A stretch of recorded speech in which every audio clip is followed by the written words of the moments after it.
Something to be proud of written by 8th Try again, Miss Lulamoon, calls a bland, author-eyed voice from beyond Trixie's bedroom door. With a laggy slump, she rolls out of bed and shuffles over. The door opens to reveal Professor Inkwell. She towers over Trixie, her nose raised as she scans the room. Unable to find whatever she was looking for, her gaze falls to Trixie with a deep and seething anger hidden behind it. It's rather amazing the professor is able to compose herself with such a temper boiling up, but the school hasn't earned such a sensible reputation for nothing. I believe you have some explaining to do about yesterday afternoon, yes? Trixie nods. Like a puppy who got caught, her ears and head hang low in the silence. Then she realizes the professor is waiting for that explanation now. To be perfectly honest, ma'am, I don't really have one. Everyone was laughing at me and I sort of just ran off. Inkwell sighs, I'm sure you under a bit of stress from your studies, however, you must not let that affect your schooling. Am I clear? It's not, Trixie stammers defensively. Oh, they had nothing to do with me running off. Then what? Trixie suffocates her own voice as the fear shrinks her. Now she feels smaller than a bug and almost wished to shrink further until she disappeared. Is everything okay? Trixie shakes her head. Then Inkwell seems to catch on. At least in part. She pushes past Trixie to grab a quill and parchment. Here, it might be easier to write it, she says in a tone that, while hadn't lost its usual stoicness, was comforting. Unsure what to do, Trixie wrote Rotten Apple and Floribunda's name. A brow on Professor Inkwell's face raises as the rest of her face hardened. Have they been picking on you? Trixie nods. Very well, I shall handle it this instant, the fire in her eyes reigniting as a new target appears. No, bellows Trixie as both Inkwell and she feel a bit of shock at the outburst. I want to do it. That's why I've been working hard. They call me blank flank, call me stupid, but I want to show them. Ma'am, my lessons are going great. Just a little more and I can prove them wrong. Professor Inkwell's expression turns to stone as she evaluates Trixie. Her eyes remind Trixie of another set of eyes. Eyes that seem to be reading her thoughts, that evaluate every fiber of your being, and know exactly what to do next. Very well, she finally utters with a bit of hesitation, but I will not allow it to carry on much longer. If there's no improvement in your skills by the end of the week, I shall step in. You'll see, ma'am.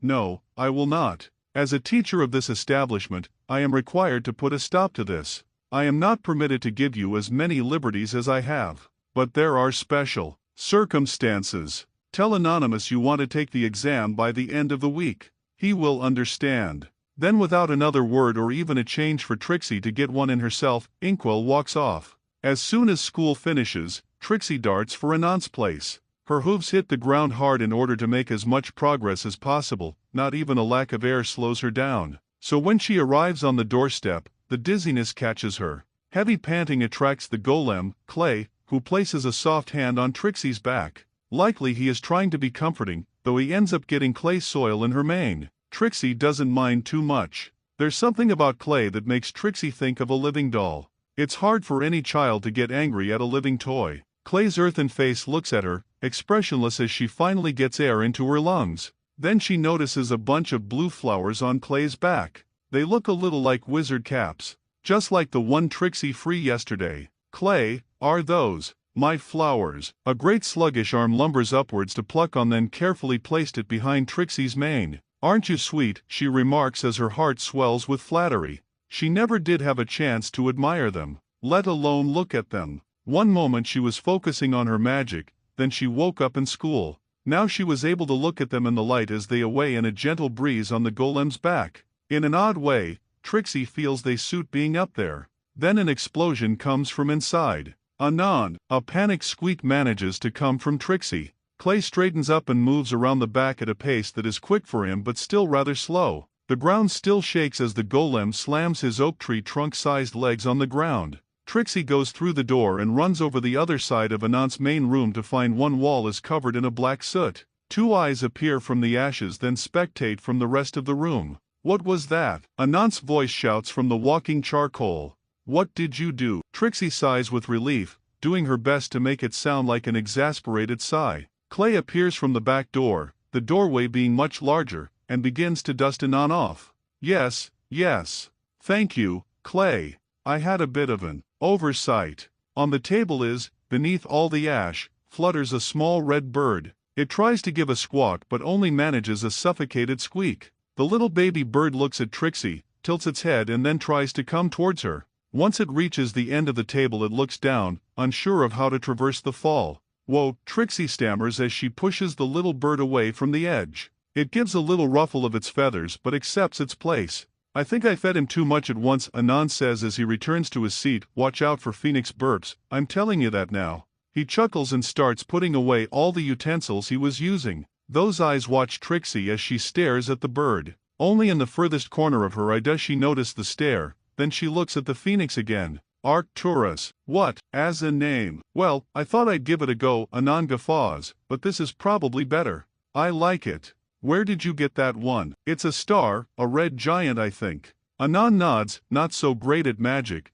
but you're good at astrology." "Astronomy. That's what I said," he immediately replies as he brushes a few crumbs out of his beard. Trixie shakes her head, not interested in arguing. "I'm not that good at it." Professor Inkwell, Trixie's heart sinks at the name, says it's important for magic, so I tried studying it a lot to get better. "What rubbish. How is a great big ball of screaming fire a ways away going to help you with magic?" "Screaming? Stars don't scream," Trixie remarks, taking the bait. "Oh? Have you used a telescope before?" Trixie nods firmly, determined not to let this one slide. "And did it come with sound?" Trixie opens her mouth then lets it hang there for a moment as she thinks. She wants to argue this. Every fiber of her being is screaming that he is wrong and not every bit of Anand's ridiculousness can be let go. But her head tells her that she hasn't got a shred of evidence. Trixie closes her mouth and concedes. "I didn't become a powerful wizard by just ignoring the plight of stars. Why do they scream then? They are on fire, and the gas smells dreadful."